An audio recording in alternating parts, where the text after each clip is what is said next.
রাজত্ব চলবে আল্লাহর। ইনিল হুকমু ইল্লা লিল্লাহ, যিনি সৃষ্টি করেছেন, সৃষ্টি যার, আইন চলবে তার। আপনি যে রাজত্বে বাস করছেন, যদি আপনার চেহারা পরিবর্তনটুকু না হয়, আপনি কোরবানি পেশ করছেন ওখানে দুম্বা, এই দুম্বা কোরবানি তো শুধু দুম্বা কোরবানি না, আপনার গোটা জীবন কোরবানির, ওটা প্রতীকী কোরবানি। আপনি সিদ্ধান্ত নিয়ে আসছেন, যদি প্রয়োজন হয় আমার জীবনের কোরবানির জন্য আমি প্রস্তুত থাকবো ইনশাআল্লাহ। এটা হচ্ছে হজ, এটা হচ্ছে হজ। আরাফায় যাবেন, আরাফার তো খুব কম সময়। এটা কোন আরাফা? যেখানে আমরা একত্রিত ছিলাম আলমে আর কিসের জগতে। আবার আমাদেরকে ওখানেই কি করতে হবে?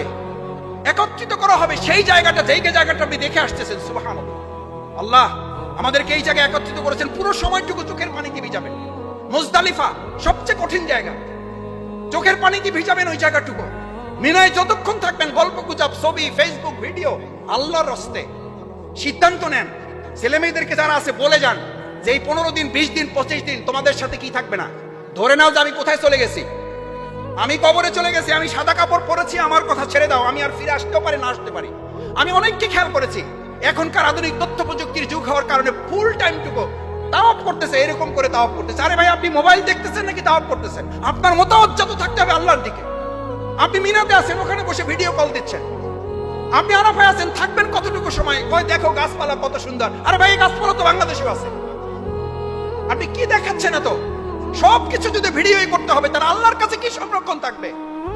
আল্লাহর ক্যামেরায় কি ভিডিও হচ্ছে, আর সে আসিফ থেকে আপনাকে কে দেখছে? আপনি ওই সময় শুধু এতটুকু খেয়াল করেন যে আমাকে পৃথিবীর কেউ দেখছে না, শুধু আমাকে কে দেখছেন?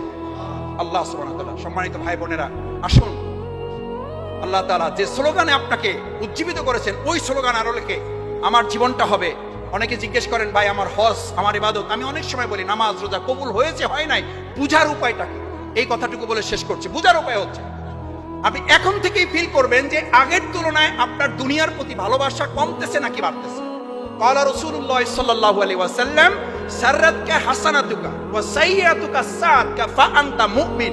তুমি ইমানদারের পরিপূর্ণতা লাভ করছো, এটা বুঝার উপায় হচ্ছে তুমি যখন আল্লাহর কোনো নির্দেশ মানতে পারো তখন তোমার ভালো লাগে, যখন কোনো অন্যায় হয়ে যায় তখন অনুতপ্ত অনুশোচনায় তোমার হৃদয়টা ফেটে যায়।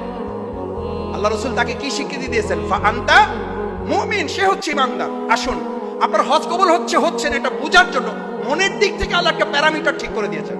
আপনি যদি দেখেন আগের যে গুনাহগুলো, আগের যে অন্যায়গুলোর সাথে সম্পৃক্ততা ছিল, পর্যায় করে ওগুলো থেকে আস্তে আস্তে আপনার একটা ঘৃণা তৈরি হচ্ছে, আল্লাহর আদেশগুলো বাস্তবায়নের প্রতি আপনার আগ্রহ তৈরি হচ্ছে, তাহলে বুঝা যাবে যে আপনার হজ আল্লাহ কি করেছেন।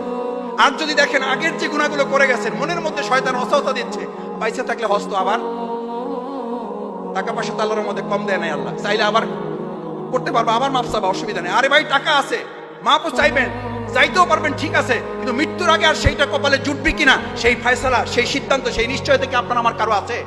তার মানে ধরতে হবে দিস ইজ হজ শুধু না, ইসলামের বিধান হচ্ছে যে ইবাদতটা যখন করবেন ধরে নিতে হবে এটাই হচ্ছে মৃত্যুর আগের আমার সর্বশেষ ইবাদত। সেভাবে আল্লাহ তাআলা আপনাদের হজগুলো কবুল করুন, সেই প্রত্যাশা ব্যক্ত করে আবারও আমাদের সম্মানিত ভাই এবং বোনদের কাছে, আমাদের জন্য, আমার জন্য, গোটা মুসলিম উম্মার জন্য, বিশেষ করে আমাদের প্রিয় মাতৃভূমি জালিমের যে রাজত্বে আছে, এই জুলুমের রাজত্ব থেকে এটাকে ইসলামের রাজত্বে প্রবেশ করানোর জন্য আল্লাহর রাস্তায় আপনারা সবাই দোয়া করবেন ইনশাআল্লাহ।